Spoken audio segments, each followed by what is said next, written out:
Question.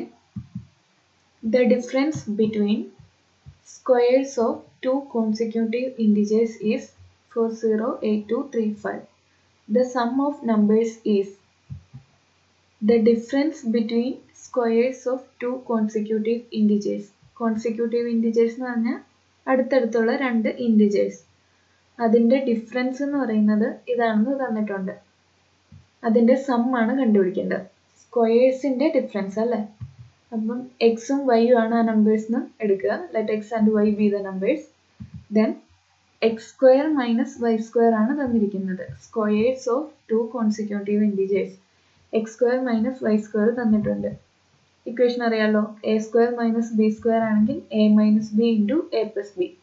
അപ്പോൾ x minus y into x plus y equal to ഇത്. ഇനി two consecutive integers, x and y ആണ് consecutive integers ആണ്. അപ്പോൾ അതിൻ്റെ ഡിഫറൻസ് എന്തായിരിക്കും? 1 ആയിരിക്കും. അപ്പോൾ X plus Y is equal to sum ആയിരുന്നു കണ്ടുപിടിക്കേണ്ടത്. X plus Y into 1 equal to ഇത്. ഓപ്ഷൻ ഏതാണ്? Option B. Next one. In a race, 5 drivers were in the following situation. M was following V. R was just ahead of T. K was the only one between T and V, who was in the second place at instant. M was following V. M എന്ത് ചെയ്യാണ്? വിയെ follow ചെയ്യുകയാണ്. അപ്പം എങ്ങനെ വരും? V ആദ്യം വരും, M രണ്ടാമത് വരും. M was following V. വിയെ ഫോളോ ചെയ്യുകയാണ് M. R was just ahead of T. ടിക്ക് തൊട്ട് മുമ്പാണ് ആറ്. പക്ഷെ നമുക്കിവിടെ എമ്മും വിയും ആണുള്ളത്. അപ്പോൾ ഇനി ക്വസ്റ്റ്യനിൽ എമ്മും വിയും ആയിട്ട് റിലേറ്റ് ചെയ്തിട്ടുള്ള സ്റ്റേറ്റ്മെൻറ്റ് എടുക്കുക. K was the only one between T and V ഉണ്ടല്ലേ, വിയു ആയിട്ട് റിലേഷൻ ഉണ്ട്. K was the only one between T and V. T ഇവിടെ ഇട്ട് കഴിഞ്ഞാൽ കെ നടുക്ക് വരും. K was the only person between T and V അല്ലേ? ഇനി ഇപ്പുറത്തിട്ട് കഴിഞ്ഞാലോ, ഇപ്പുറത്ത് ടിക്കും വിക്കും ഇടയ്ക്ക് എം ഉണ്ട്, പറ്റില്ല. അതുകൊണ്ട് റൈറ്റിൽ വരും M V K T. K was the only one between T and V അല്ലേ? ഇനി ടി യു ആയിട്ടുള്ളത് നോക്കുക. R was just ahead of T. അപ്പം ആർ ഏറ്റവും റൈറ്റ് സൈഡിൽ വരും. M V K T R. ഇങ്ങനെയാണ് റേസ്. ഇനി നമുക്ക് നോക്കാമല്ലോ. Who was the second person at instant. Second person ഏതാ? ആറാണ് ഏറ്റവും മുകളിൽ. R was just ahead of T. ആറാണ് ഏറ്റവും മുമ്പിൽ. അപ്പോൾ സെക്കൻഡ് പേഴ്സൺ എന്ന് പറയുന്നത് ടി ആയിരിക്കും. മാറിപ്പോകരുത്, ഇവിടെ വി അല്ല. R was just ahead of T. ടിക്ക് തൊട്ട് മുമ്പിലാണ് ആറ് നിൽക്കുന്നത്. സെക്കൻഡ് പേഴ്സൺ എന്ന് പറഞ്ഞാൽ ടി ആണ്. Option C. Next one. Given that k factorial equal to 1, 2, 3, etc. k, which is the largest among the following numbers? 2 factorial raised to 1 by 2, 3 factorial raised to 1 by 3, 4 factorial raised to 1 by 4, 3 factorial by 2. 2 factorial raised to 1 by 2 എന്ന് പറഞ്ഞാൽ എന്താ? 2 factorialനെ 1 into 2 എന്ന് എഴുതാം. raised to 1 by 2 എന്ന് പറയുമ്പോൾ എന്താണ്? √2 ആണ്. അടുത്തതോ 3 ഫാക്ടോറിയലിനെ 2 into 3 6 എന്ന് വരും. 6 raised to 1 by 3. അതെന്താ? ക്യൂബ് റൂട്ട് ഓഫ് 6 ആണ് അല്ലേ? അടുത്തതോ 4 factorial raised to 1 by 4. 4 factorial എന്ന് പറഞ്ഞാൽ 1 into 2 into 3 into 4. 2 into 3 6, 6 into 4 24. 24 raised to 1 by 4. അതെന്താണ്? Fourth root of 24. ബി എന്ന് പറയുന്നത് 3 factorial by 2. 3 factorial 1 into 2 into 3. 6 by 2 എന്ന് വരും, അതായത് 3. ഇനി ഇതിൻ്റെ അകത്ത് ഏതാണ് ലാർജസ്റ്റ് എന്നാണ് ചോദിച്ചേക്കുന്നത്. അപ്പോൾ √2. ഫസ്റ്റ് വൺ √2 ആണ്. √2ൻ്റെ വാല്യൂ നമുക്കറിയാമല്ലേ, 1.4142. ഇനി അടുത്തതോ 6 raised to 1 by 3. 6 raised to 1 by 3. Third power അറിയാവുന്ന ഏതാ?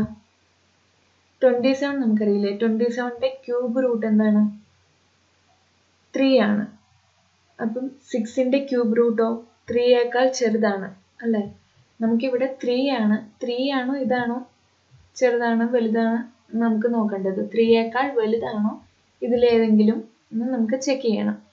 അപ്പം ക്യൂബ് റൂട്ടാണ് ഇവിടെ പറഞ്ഞേക്കുന്നത്. 27ന്റെ ക്യൂബ് റൂട്ട് 3 ആണെന്ന് അറിയാം. അപ്പോൾ 27ൽ താഴെയുള്ള ഏത് നമ്പറിൻ്റെയും ക്യൂബ് റൂട്ട് 3യേക്കാൾ താഴെയായിരിക്കും.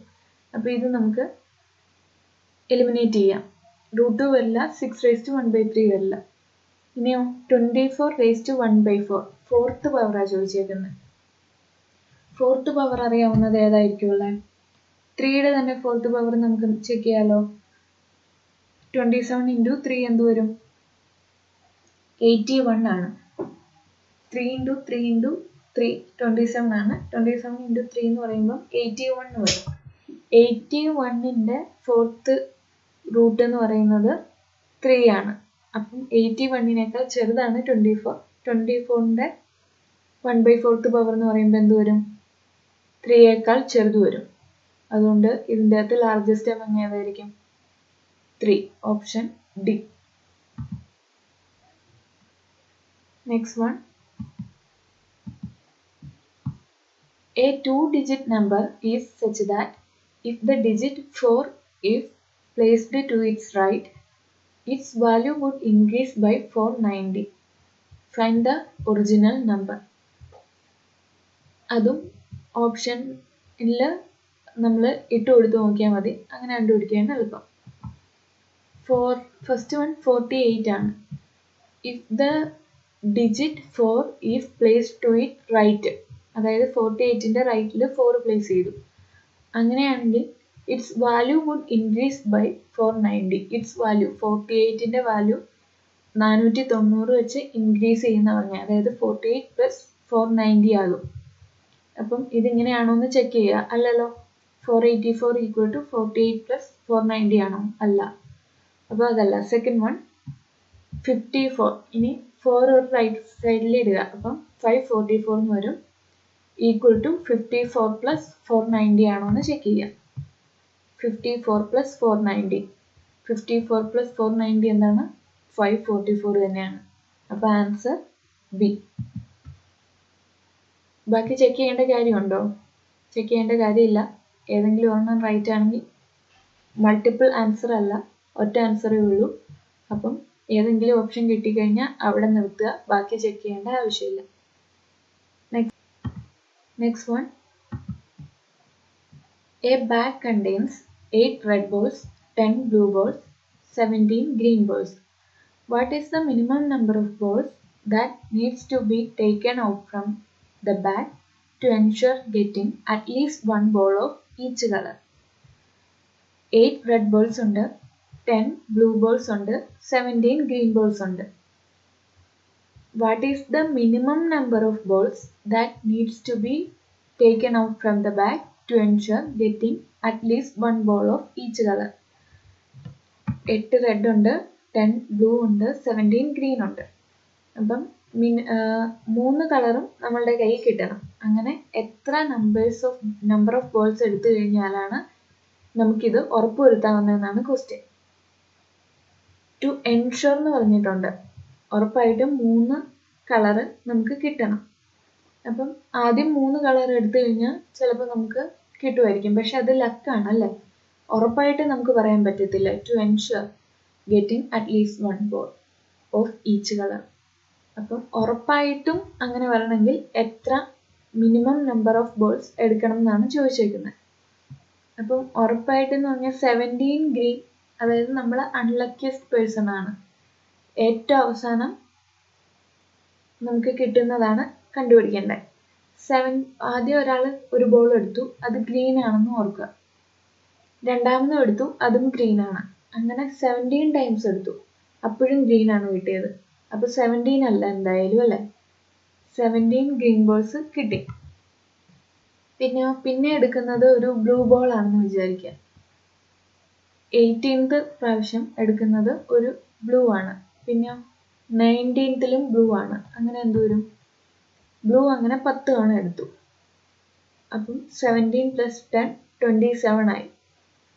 പിന്നെ അടുത്തത് റെഡാണ്. അടുത്ത ഒരു റെഡ് എടുക്കുമ്പോഴത്തേക്കും നമുക്ക് 3 കളറിൻ്റെയും ഓരോന്ന് കിട്ടും. അപ്പോൾ ടോട്ടൽ എത്ര വേണം?